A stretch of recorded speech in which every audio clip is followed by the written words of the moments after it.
move on here. All right, Ben and Morgan. Ben and Morgan. Tommy, we'll start with you. Your thoughts on Ben and Morgan and and Hoist Gracie. Um. All right, they're over, so that's it. I've been waiting for them to say, let's get a divorce.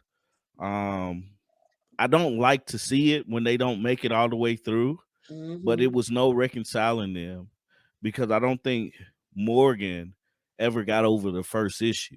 And because she never got over the first issue, every other issue was amplified to a point to where it's just a no. I think with Ben, I think Ben had taken the brunt of the reason why this failed, and I didn't like that. I feel like they should have called out Morgan a little bit more than what they did. I think Dr. Pepper did okay by saying, "Hey, this seems like your decision day. Are y'all gonna, what y'all gonna do?" Ben went through a whole life changing ordeal with this whole thing, so hopefully he comes out a better person, a better man, and can actually understand and find love that he's looking for. I think Morgan, I don't, and I'm pretty much done with them after this, but I think Morgan is like, I'm glad that she's off the show now, just because it does not seem like when they were all at the swimming pool, it seems like she was trying to be more of an instigator for Kristen and Mitch than anything else. And so that's not a good thing either. So, yeah. But that's it. I ain't really have much. Just glad they said no and moved on. Okay. Yeah, you. I'm gonna remain calm. Just a little bit. Yeah, it was. She never gave the poor boy a chance. She never gave the poor boy a chance. And I go back to when they had the little powwow in Stasha and Nate's apartment. The one thing about it is, whether Ben was with the guys or if he was with Morgan or if he was with all the couples, like, he was consistent. But she beat that poor man up. And Dr. Pepper would have been just, it would have been outrageous if Dr. Pepper hadn't have said, look, it's obvious you don't want to be in this thing. It would have been a crying shame. But I was ready for them to break up, to get divorced and be done with her, because nobody, near person, held her accountable. Like I said in our review, he's a people pleaser. He said he felt like he couldn't do nothing right in his dad's eyes, like he was a failure. His family are doctors. He decided to do engineering, and then you beat up on him. It's like you take advantage of this is his issue, and you harp on his issue. No wonder he's in therapy. No wonder he lost 7 pounds. Because nobody's getting on her. Was he judgmental? Sure. What do you expect? You know what I mean? He don't understand. He couldn't talk to her because she does Muay Thai. He was scared of her. He couldn't talk to her. You know what I'm saying? But they never got on her, and I felt so bad. And then for her to say, no, it's a no from me. We can't be friends. I wouldn't be his friend. Why not? Because you don't trust him. She never gave the poor boy a chance. And I'm just happy to be over. I feel like you too, Tommy. In the group setting, I wanted to tell her, reach through the TV and tell her, shut up. Don't you interject. Don't you say nothing. You have nothing to say. Don't nod your head. Don't signify. Don't do none of that. Don't do none of that. Because you treated that poor boy terrible.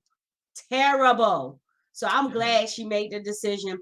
I really do feel like if Ben was really on the fence, because here again, he said, my family doesn't take divorce lightly.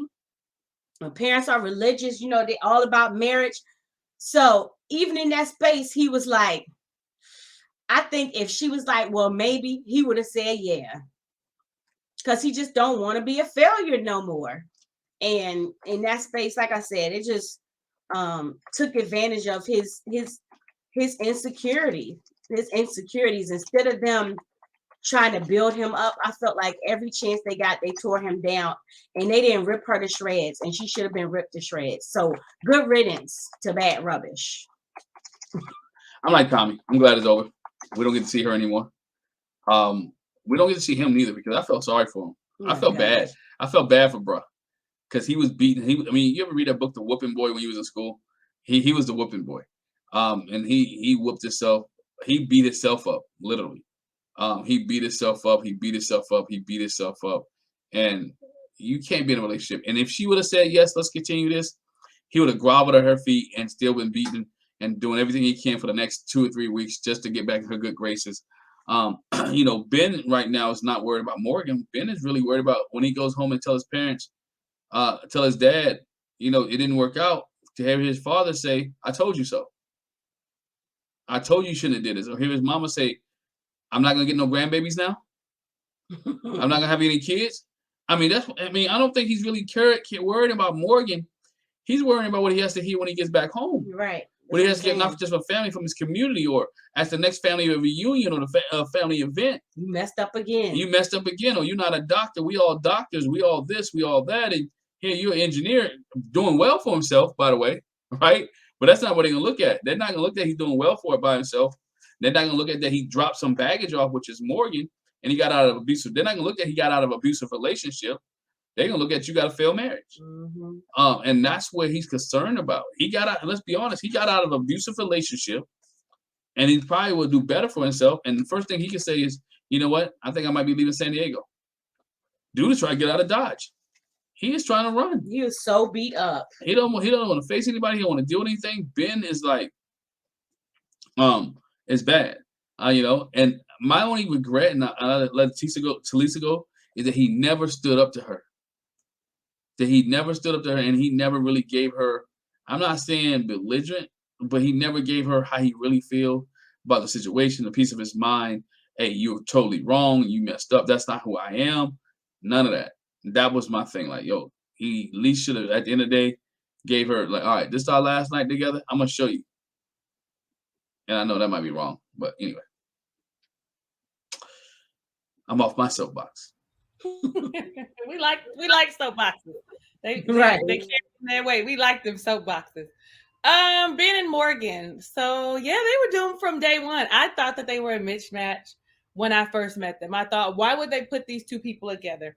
Even more so, why wouldn't they do more extensive, like, we always talk about the vetting, the process, the questions. Like, you just have them fill out these questionnaires and then they go sit in front of a camera and ask your questions, and you look at their personality and you match them with some, like, what exactly is the process behind the process?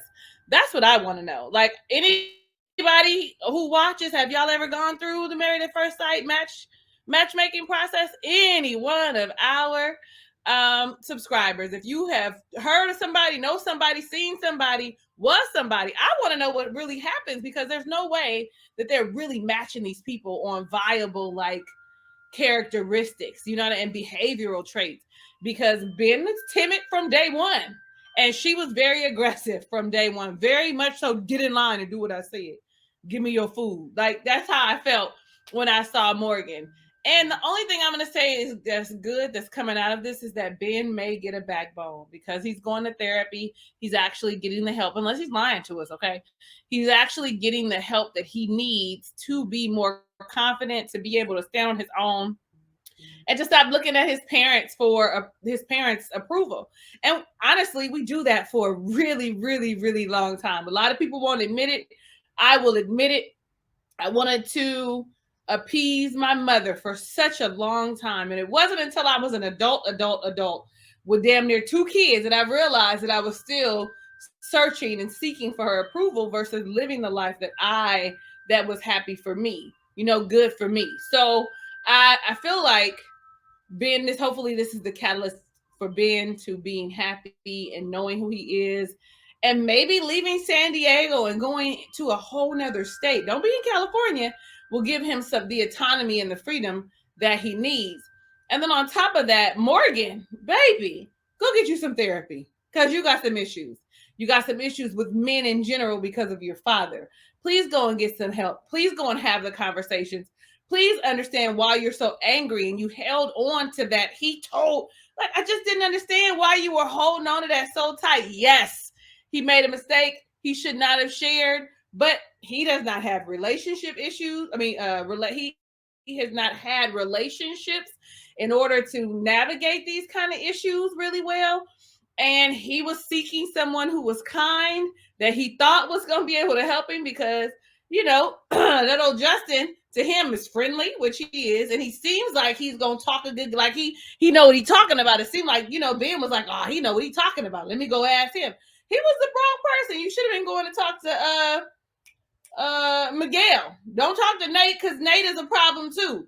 Go talk to Miguel, you know what I'm saying, and have a conversation. And Miguel might tell you, yeah, just close off for a little bit. But I think that might have been better than you going and talking to Justin, who is just all feels and la la land, rainbow and sunshine. So you befriended somebody that you seen that you guys thought you were kindred spirits, but you were really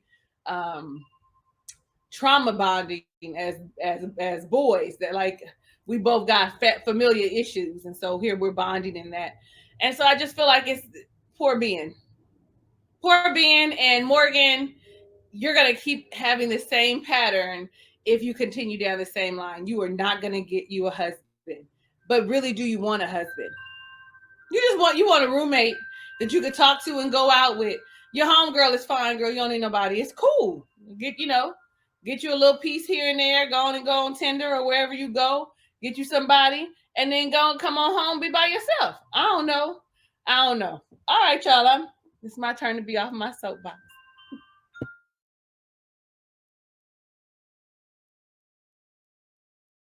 I'm gonna ask you guys this. I'm gonna put in the chat too. Question: who's the cause of their relationship ending? Is it Ben or is it Morgan? Because there's a lot of different views on this. Some people say it's Ben because he should have never talked, and some say it's Morgan by the way that she acted. But I'm gonna ask you guys, Tommy, who is the cause of their end of their relationship? Is it Ben or is it really Morgan? I'm gonna say Morgan just because she wasn't willing to like work on it before it got worse. But Ben is not blameless in the situation, only because it's like if he agreed to not talk to the other couples about their relationship, and him like going behind her back and doing it makes him at fault, but like I've said before, it's just that was a weird request. You know what I'm saying? It's a hard request, and he should have said something then. He should have been like, nah, I can't do that. Or I won't talk about this particular thing, but if we do get into a conversation about relationships, I'm going to talk about my relationship, or just be straight up with it, be like, hey, I can't talk to you about the things that I talk to him about, and this is why. And work on that part, because that's the part of marriage. That's the part of relationships. Is figure out why you can't, like, just really figuring out life together at this point. And it's probably, for me, it's 70-30 Morgan, just because of the non-willingness to forgive and forget about the first issue, and then moving past that. So Lisa?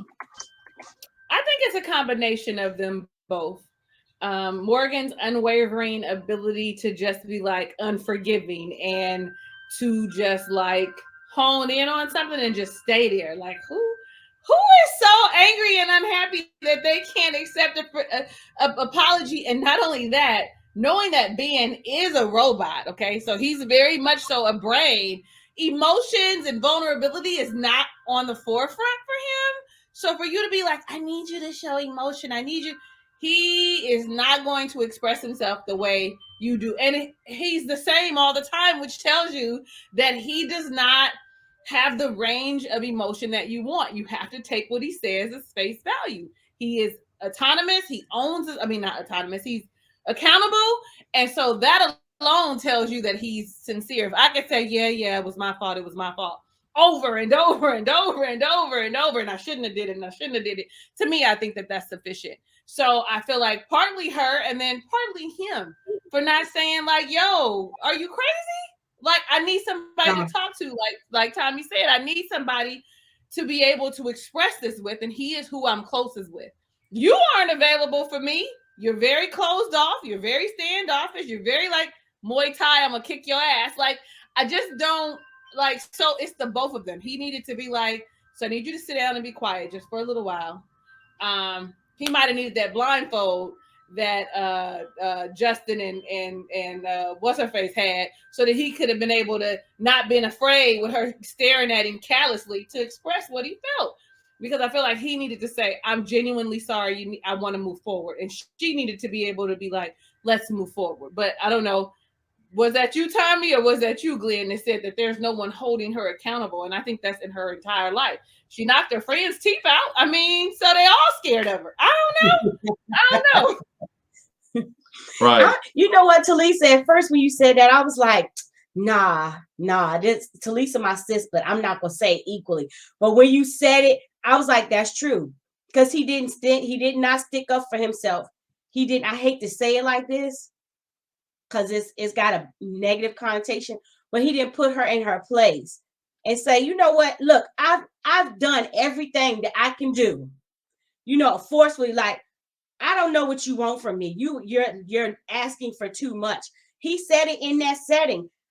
I said it before. He comes from an Asian family. They don't express their emotions.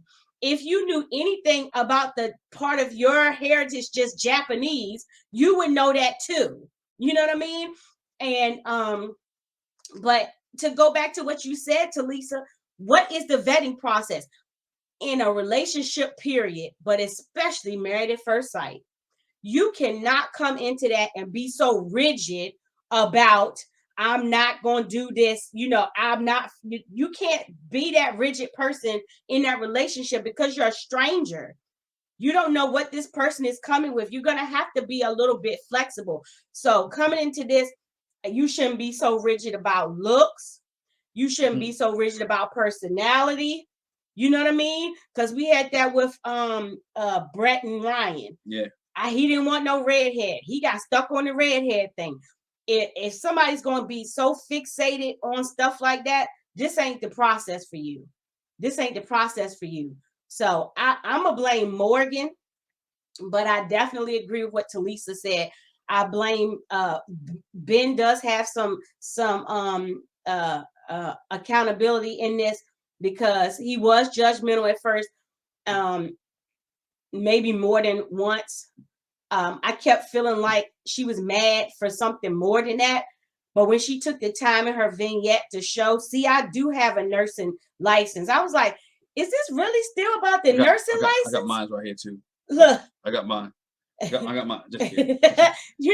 Is she really still that mad about that? But yeah, I'm gonna blame Morgan, because you just cannot be so unforgiving in a relationship. You just can't. Not with no stranger. You can't do it. Yeah, you still my thunder. I was gonna show my nurse's license. Look, I can show mine for real. You can look me up. But that made me laugh, because like, you can Google me, and which made me go back to what she said. It was all about the nursing license, and about, well, you're the one that lied though. But he told somebody you're lying. But she said it, and I'm done with them after this. She mentioned all she wanted was a companion. She didn't want nobody to come home, so she wasn't looking for a husband. She wanted the companion. She should have brought a dog. she should have brought a dog, because she said that, and you remember everybody around the table like, that's not gonna work out. How about him? How about his feelings? How about what he thinks? And she never could get about his feelings, or what he thinks was all about her. So